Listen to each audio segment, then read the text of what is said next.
ജാഗേഡ് edge എന്ന് പറഞ്ഞ cinema ഉണ്ട്. 1985 ഇറങ്ങിയ പടം. അത്യാവശ്യം നല്ല കോർട്ട് റൂം ഡ്രാമ. ഈ സിനിമയുടെ കഥ എന്താണെന്ന് വെച്ച് കഴിഞ്ഞാൽ, പേജ് ഫോറസ്റ്റർ എന്ന് പറഞ്ഞാൽ വളരെ സമ്പന്നയായ ഒരു യുവതി ഒരു ദിവസം കൊല്ലപ്പെടുക, വളരെ ബ്രൂട്ടലായിട്ട് കൊല്ലപ്പെടുക. പോലീസ് ഫോക്കസ് ചെയ്യുന്നത് ഇവളുടെ ഹസ്ബൻഡിനെ. ഇയാൾ അത്യാവശ്യം നല്ല എന്താ പറയുക സമ്പന്നനായ മനുഷ്യനാണ്, നല്ല റെസ്പെക്റ്റഡ് ഫാമിലിയിൽ നിന്ന് വന്ന ആൾ, അത്യാവശ്യം നല്ല ബ്രില്യൻ്റായ മനുഷ്യനാണ്. പക്ഷേ ഈ കൊലപാതകം നടക്കുന്ന ദിവസം ഇയാളെ വീട്ടിലുണ്ടായിരുന്നു. അത് മാത്രമല്ല, ഇയാൾക്ക് ഓൾറെഡി വേറൊരു അവിഹിത ബന്ധം കൂടി ഉണ്ട്. അപ്പോൾ ഈ കാര്യങ്ങളെല്ലാം കൂടി വെച്ച് നോക്കുമ്പോൾ പോലീസുകാർക്ക് ഇയാളാണ് കൊലപാതകി എന്ന് സംശയിച്ച് പോലീസുകാർ ഇയാളെ അറസ്റ്റ് ചെയ്യാണ്. ടെഡ്ഡി ബാർനസ് എന്ന് പറഞ്ഞാൽ വളരെ സക്സസ്ഫുള്ളായ ബ്രില്യൻ്റ് ആയ ഒരു ലോയർ ഉണ്ട്. അപ്പോൾ ജാക്കിന് ടീം ആക്ച്വലി അപ്രോച്ച് ചെയ്യുന്നത് ഇവളേനെ, എങ്ങനെയെങ്കിലും ജാക്കിനെ പുറത്ത് കൊണ്ടുവരണം, രക്ഷപ്പെടുത്തണം എന്ന് പറഞ്ഞിട്ട് ഇവളേനെ അപ്രോച്ച് ചെയ്യുക. പക്ഷെ ഇവൾ ആക്ച്വലി ക്രിമിനൽ കേസ് എടുക്കാറില്ല. കാരണം എന്താണെന്ന് വെച്ച് കഴിഞ്ഞാൽ, ഇവൾ ഇതിനു മുമ്പ് കൊലപാതകയാണെന്ന് എല്ലാവരും മുദ്ര കുത്തിയ ഒരാളേനെ കേസ് വാദിച്ച് രക്ഷപ്പെടുത്തി പുറത്തു കൊണ്ടുവരും. പക്ഷെ കുറച്ച് കഴിഞ്ഞിട്ട് അറിയാം ഇയാൾ തന്നെയായിരുന്നു ഈ എല്ലാ കൊലപാതകങ്ങളും ചെയ്തതെന്ന്. അതോടുകൂടി ഇവളുടെ റെപ്യൂട്ടേഷൻ അത് ബാധിക്കും. ഇവളുടെ ഉള്ളിൽ ഭയങ്കരമായ ഗിൽറ്റി ഫീൽ വരും. അതുകൊണ്ട് പൊതുവായിട്ട് ഇങ്ങനത്തെ കേസുകൾ എടുക്കാറില്ല. അപ്പോൾ ഈ കേസ് ഏറ്റെടുക്കില്ല എന്ന് ഇവൾ പറയും. പക്ഷേ ഇവൾ നേരിട്ട് പോയിട്ട് ഇയാളെ കാണുമ്പോൾ, ജാക്കിനെ കാണുമ്പോഴും സംസാരിക്കുമ്പോഴും ഇവൾക്ക് കിട്ടുന്ന വൈബ് ഇയാൾ നിരപരാധിയാണെന്നായിരുന്നു. അങ്ങനെ അവസാനം ഇവൾ ഈ കേസ് ഏറ്റെടുക്കുകയാണ്. സിനിമയുടെ കഥ പോകുന്നത് ഇങ്ങനെയാണ്. ഇത് ഭയങ്കര എൻഗേജിങ് ആയ ഒരു കോർട്ട് റൂം ഡ്രാമയാണ്. 1990 ഇറങ്ങിയൊരു കോർട്ട് റൂം ഡ്രാമ ഉണ്ട്, പ്രിസ്യൂംഡ് ഇന്നസെൻ്റ് എന്ന പേര്. അടിപൊളി കോർട്ട് റൂം ഡ്രാമയാണ്.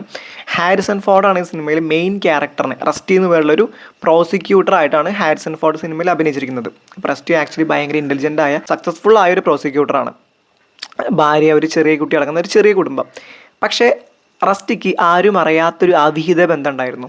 റസ്റ്റിയുടെ കൂടെ തന്നെ വർക്ക് ചെയ്യുന്ന കാരോളിൻ എന്ന പേരുള്ള ഒരു പ്രോസിക്യൂട്ടർ ആയിട്ടായിരുന്നു റസ്റ്റിക്ക് അവിഹിത ബന്ധം ഉണ്ടായിരുന്നു. പക്ഷെ അധികകാലം നീണ്ടു നിന്നൊന്നുമില്ല.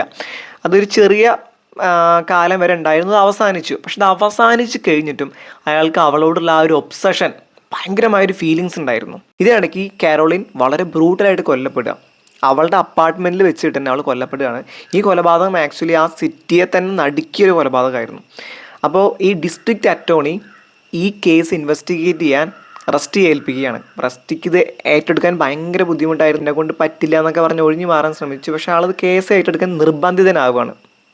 അവസാനം മൂപ്പര് കേസ് അന്വേഷിക്കുമ്പോൾ അങ്ങേർക്ക് കിട്ടുന്ന എല്ലാ എവിഡൻസും അങ്ങേർക്ക് എതിരായിരുന്നു. കാരണം അപ്പാർട്ട്മെൻറ്റിൽ പോയിട്ട് ഇൻവെസ്റ്റിഗേറ്റ് ചെയ്യുമ്പോൾ അവിടെ നിന്ന് കിട്ടുന്ന ഫിംഗർ പ്രിൻറ്റും അതുപോലെ ഇവളുടെ വീട്ടിലെ ഫോണിലേക്ക് ഇയാൾ റിപ്പീറ്റഡ്ലി വിളിച്ചിരുന്നു. അങ്ങനെ അവിടുത്തെ എല്ലാ എവിഡൻസും ആക്ച്വലി റസ്റ്റിക്ക് എതിരായിരുന്നു. റസ്റ്റിക്ക് ആക്ച്വലി ആളുടെ ഓഫീസിൽ തന്നെ ശത്രുക്കൾ ഉണ്ടായിരുന്നു. അതിൽ ഏറ്റവും വലിയ ശത്രുവാണ് ടോമി മോൾട്ടോ. അപ്പോൾ എവിഡൻസ് എല്ലാം റസ്റ്റിക്ക് എതിരായതുകൊണ്ട് ടോമി ഉറച്ച് വിശ്വസിച്ചു ഇത് ചെയ്ത് റസ്റ്റിയാണെന്ന്. ആളാച്ച ഇങ്ങനത്തെ ഒരു സിറ്റുവേഷൻ കിട്ടാൻ വേണ്ടി കാത്തിരിക്കുകയായിരുന്നു. അവസാനം കാരോളിനെ കൊന്ന കുറ്റത്തിൽ പ്രോസിക്യൂട്ടറായ റസ്റ്റിനെ പോലീസ് അറസ്റ്റ് ചെയ്യുകയാണ്. എല്ലാ തെളിവുകളും റസ്റ്റിക്ക് എതിരാണെങ്കിലും റസ്റ്റിക്ക് രക്ഷപ്പെടുന്നുള്ളൊരു കോൺഫിഡൻസ് ഉണ്ടായിരുന്നു. അവിടുത്തെ ഏറ്റവും നല്ലൊരു ലോയറിനെ തന്നെ റസ്റ്റി അപ്രോച്ച് ചെയ്യാണ്. അങ്ങനെ കഥ മുന്നോട്ട് പോവുകയാണ്. ഇത് ഭയങ്കര എൻഗേജിങ് ആയൊരു കോർട്ട് റൂം ഡ്രാമയാണ്. നല്ല കിഡിലൻ ട്വിസ്റ്റൊക്കെ ഉണ്ട് സിനിമയിൽ. ഇതുപോലെ തന്നെ മറ്റൊരു കിഡിലൻ കോർട്ട് റൂം ഡ്രാമയാണ് എ ഫ്യൂ ഗുഡ് മാൻ. ഈ സിനിമയുടെ ഏറ്റവും വലിയ ഹൈലൈറ്റ് എന്ന് പറഞ്ഞാൽ സിനിമയുടെ കാസ്റ്റിംഗ് തന്നെയാണ്. ടോം ക്രൂയിസ്, ഡെമി മൂർ, പിന്നെ ജാക്ക് നിക്കോൾസൺ. ഈ സിനിമയുടെ കഥ എങ്ങനെ പോകുന്നത് വെച്ച് കഴിഞ്ഞാൽ, ക്യൂബയിലുള്ള US മിലിറ്ററി ബേസിലെ സാന്റിയാഗോ എന്ന് പറയുന്ന മറീൻ കൊല്ലപ്പെടുകയാണ്. അപ്പോൾ ഇയാളെ കൊന്ന കുറ്റത്തിന് മിലിറ്ററി അറസ്റ്റ് ചെയ്തിരിക്കുന്നത് ഡോൺസൺ പിന്നെ ഡോണി എന്നു പേരുള്ള 2 മറീൻസിനാണ്. അപ്പോൾ ആക്ച്വലി കോഡ് റെഡ് എന്ന് പറയുന്ന ഒരു സംഭവമുണ്ട്. അൺഒഫീഷ്യലായ പനിഷ്മെൻ്റാണ്. ഈ മിലിറ്ററിയിൽ തന്നെ നമ്മൾ ഡിസിപ്ലിൻ ലംഘിച്ച് കഴിഞ്ഞാൽ കൊടുക്കുന്ന വളരെ ബ്രൂട്ടലായ അൺഒഫീഷ്യൽ പനിഷ്മെൻ്റാണ് കോഡ് റെഡ്. അപ്പോൾ ഈ 2 മറീൻസ് സാന്റിയാഗോയ്ക്ക് ഈ പനിഷ്മെൻറ്റ് കൊടുത്തു. അതിൻ്റെ ഭാഗമായിട്ടാണ് സാന്റിയാഗോ കൊല്ലപ്പെട്ടെന്നാണ് പറയപ്പെടുന്നത്. സോ മിലിറ്ററി ലോയറായ ഡാനിയൽ കഫി എന്ന് പറഞ്ഞ ക്യാരക്ടറിനാണ് ടോം ക്രൂസ് അവതരിപ്പിച്ചിരിക്കുന്നത്. അതുപോലെ ഡെമി മൂറും മിലിറ്ററി ലോയറാണ്. ഇവർ 2 പേരും പിന്നെ ഇവരുടെ കൂടെ വേറൊരു കൊളീഗും കൂടിയുണ്ട്. ഇവർ 3 പേരും കൂടി ക്യൂബയിലേക്ക് പോവുകയാണ്. ഈ കേസ് ഇൻവെസ്റ്റിഗേറ്റ് ചെയ്യണം. ഇവർക്ക് വേണ്ടി വാദിക്കാനും വേണ്ടി ഇവർ ക്യൂബയിലേക്ക് പോവുകയാണ്. അവിടെ എത്തി ഡാനിയൽ ഇവർ മീറ്റ് ചെയ്യും. ഈ 2 മറീൻസിനോട് സംസാരിക്കും. സോ അവർ ഓൾറെഡി സംഭവം അക്സെപ്റ്റ് ചെയ്യും. ഞങ്ങൾ കോഡ് റെഡ് കൊടുത്തിരുന്നു എന്ന് അവർ ഒരു മടിയും കൂടെ അത് അക്സെപ്റ്റ് ചെയ്യും. കാരണം അവർ പറയുന്നത് ഇത് അവരുടെ ഡ്യൂട്ടിയുടെ ഭാഗമാണ്, അതുകൊണ്ട് ഞങ്ങളിത് ചെയ്തു. ഒരിക്കലും അവർക്കൊരു ഗിൽറ്റി ഫീൽ ഉണ്ടായിരുന്നില്ല.